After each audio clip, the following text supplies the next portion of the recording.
They called it the Silence Protocol. For 300 years, humanity's last colony followed one rule: never broadcast. Never signal. Never let them know we still exist. Yesterday, someone broke that rule. And every empire in the galaxy heard it. Beat.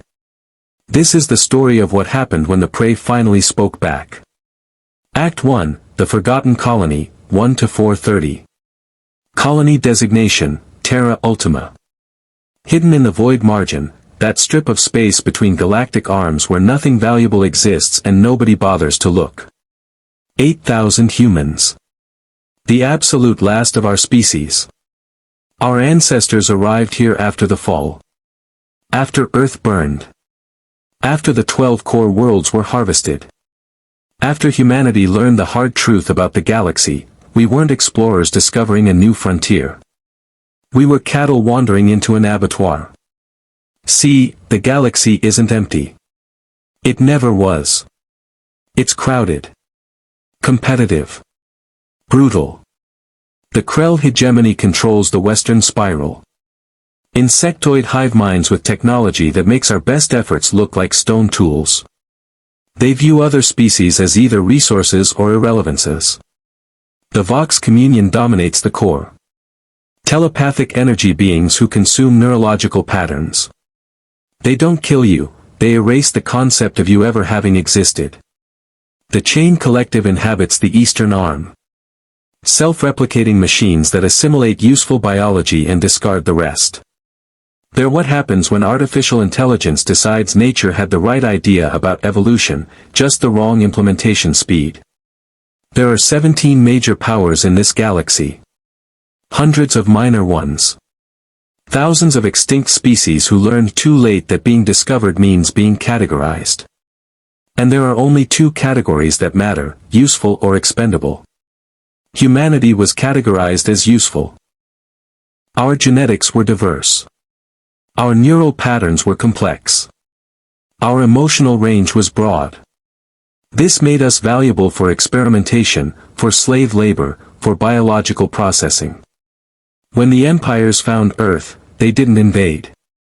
They harvested. Efficiently. Thoroughly. 32 billion humans disappeared in the span of 9 months. The survivors scattered. Most were hunted down within a decade. But one colony ship made it to the void margin. One group of humans decided that survival meant one thing: absolute silence. No broadcasts. No signals. No electromagnetic whispers that might echo across the void. For 3 centuries, it worked. Terra Ultima survived by being invisible. By accepting that humanity's golden age was over.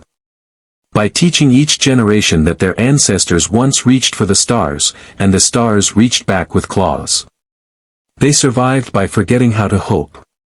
Until Dr. Sarah Chin decided that survival without purpose is just a slower form of extinction. Act 2, The Signal, 430 to 730. Dr. Chen was a xenoarchaeologist, a historian of dead civilizations. She spent her life studying the ruins of species that came before us. Species that were harvested. Assimilated. Erased. And she found something. In the wreckage of a species called the Nithros, she discovered a pattern. The Nithros had been consumed by the Chain Collective 4,000 years ago. But before they died, they left messages. Warnings. Encoded in probability patterns that only another desperate species would think to look for.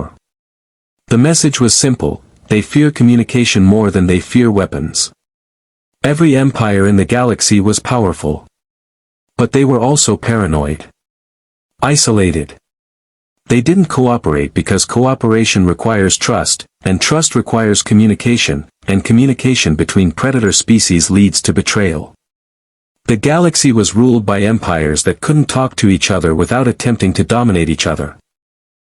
Dr. Chen realized something profound: humanity's weakness was also a potential weapon. We were social. We were empathetic.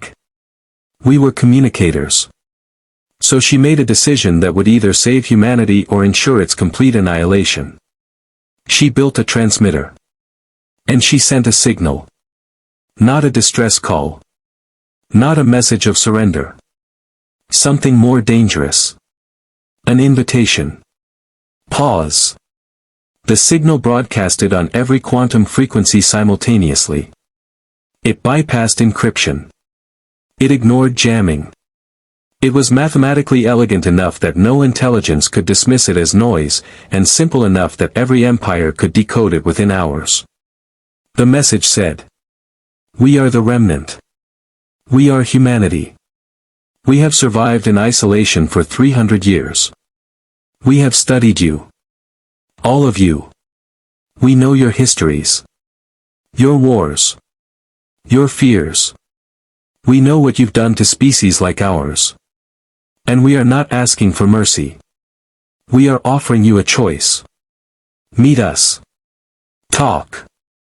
Or prove to the galaxy that you are exactly what you appear to be, predators too afraid of each other to become anything more." Then she attached coordinates. And she waited. The colony leadership was split. Half called for Dr. Chen's immediate execution. Half understood that silence had only delayed the inevitable. Terra Ultima was running out of resources. Running out of genetic diversity. Running out of time. The signal couldn't be taken back. So they prepared for first contact. Again. They built defenses they knew would be inadequate. They armed themselves with weapons they understood were primitive. They said goodbye to the children and prepared to die, proving that humanity wouldn't beg for its extinction. 48 hours later, the first ship arrived. It was Krell. The insectoid empire that had personally overseen Earth's harvesting. Then a Vox vessel phased into existence beside it. Then chain collective probes materialized in orbit.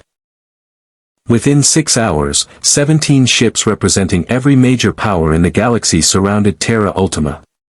They hadn't come to talk. They'd come to eliminate the species audacious enough to break the galaxy's unspoken rule, prey doesn't speak. But then something unprecedented happened. They didn't fire. Act 3, the conference, 7:30 to 11 o'clock. The empires hadn't come to Terra Ultima to honor humanity's invitation. They'd come to destroy the threat. But they couldn't. Because the moment they all arrived in the same system, they faced the same problem that had kept the galaxy fractured for millions of years: trust. The Krell wouldn't fire first because that would reveal their weapon capabilities to the Vox. The Vox wouldn't attack because that would expose their ships to chain collective analysis. The chain collective wouldn't strike because aggression would justify a temporary alliance between organic species. They were predators, circling prey, each afraid that moving first would make them prey to the others. Dr. Chen had created a Mexican standoff in space. And then she did something none of them expected. She shuttled up to meet them. Alone. Unarmed. Transmitting on all frequencies, "You came. Thank you. Now let's talk like civilized beings, or prove you're not." What happened next would be studied by xenosociologists for generations. The empires attended. Not because they wanted to.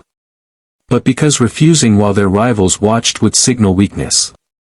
And in galactic politics, perceived weakness is actual weakness. The conference took place on neutral ground, a hastily constructed platform in orbit, equidistant from all vessels. Each empire sent a representative. Each representative was armed enough to destroy the platform and everyone on it. Dr. Chen opened with the most dangerous sentence any human had spoken in 300 years. "Gentlemen, ladies, hive nodes, and synthetic intelligences, we all know what happens next. One of you destroys us. Maybe all of you. Destroy us. Humanity becomes a footnote in galactic history. Again. But then what? You all return to your corners of the galaxy. You continue your cold wars. Your territorial disputes. Your million-year stalemate of powerful civilizations too paranoid to advance. Too afraid to cooperate. too proud to admit that being the apex predator of your region isn't the same as being evolutionary successful. The Krell ambassador, a massive chitinous being with blade arms and compound eyes, clicked a response that translated as, "You presume to lecture your executioners on success." Dr. Chen smiled.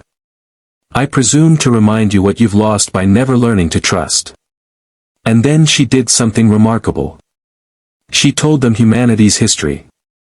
Not the conquests. Not the achievements. The failures. She told them about the world wars. About nuclear weapons. About how humanity nearly destroyed itself dozens of times through paranoia and pride. She told them about the Cold War, two superpowers armed with planet-killing weapons, convinced that cooperation was surrender, that communication was weakness. And then she told them how humanity survived, by learning, slowly and painfully, that the greatest threat to any species isn't external enemies. It's the inability to imagine those enemies as anything other than enemies. "You've all been locked in your Cold War for millennia," Dr. Chen said. "You've achieved technological mastery. But you've forgotten evolutionary purpose. You're not competing anymore. You're stagnating. And you know it. Because if you weren't stagnating, one of you would have achieved total dominance by now. The fact that you haven't means you're all trapped in the same equilibrium. The same fear. The same certainty that cooperation is suicide." The Vox representative, a shimmer of coherent energy with no fixed form, pulsed with what translators rendered as curiosity. "What are you proposing?" "An experiment," Dr. Chen said. "Humanity offers itself as neutral ground. Mediators. Diplomats. We have nothing you want anymore, you already took it. We have no territory you need, we're in the void margin. We have no weapons you fear. But we have something you've all forgotten, we know how to talk to people we hate. We've done it before. We can teach you." The Chain Collective's representative, a humanoid shell piloted by networked nanomachines, processed for 17 seconds before responding, "This proposal is illogical. Mediation requires trust. You have given us no reason to trust you." "Exactly," Dr. Chen said. "Which is why it might work. You don't trust each other. You can't. But you could all equally distrust us. That's not trust. That's math. And math, you can work with." Act 4, The Aftermath, 11 to 1400 hours. The conference didn't end with agreements. It ended with the representatives returning to their ships. But they didn't leave. For 6 days, the 17 vessels remained in orbit around Terra Ultima. Watching. Calculating. Running simulations. On the 7th day, the Krell sent a second message: "We will consider your proposal. But humanity must prove its worth. You will mediate a single dispute. The Krell-Vox border conflict over the Theta sector. You will have 60 days. If you fail, Terra Ultima will be harvested. If you succeed."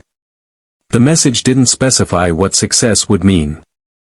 Because the Krell couldn't imagine success. But Dr. Chen had made her gamble. Now humanity had to deliver. What followed was the most intense diplomatic effort in human history. 8,000 colonists working around the clock to understand two empires that had been killing each other for 15,000 years. To find common ground between a hive mind and energy beings. To translate concepts that had no equivalence. Between species. It was impossible. They did it anyway. The Theta Sector Agreement was signed 53 days later. It wasn't peace, it was a temporary resource-sharing arrangement with enough safeguards that both sides could accept it without losing face. But it was something the galaxy hadn't seen in living memory, two rival empires agreeing to something without a third empire forcing them. The news spread. Other empires took notice. Within a year, Terra Ultima received 17 more requests for mediation. Humanity didn't become powerful.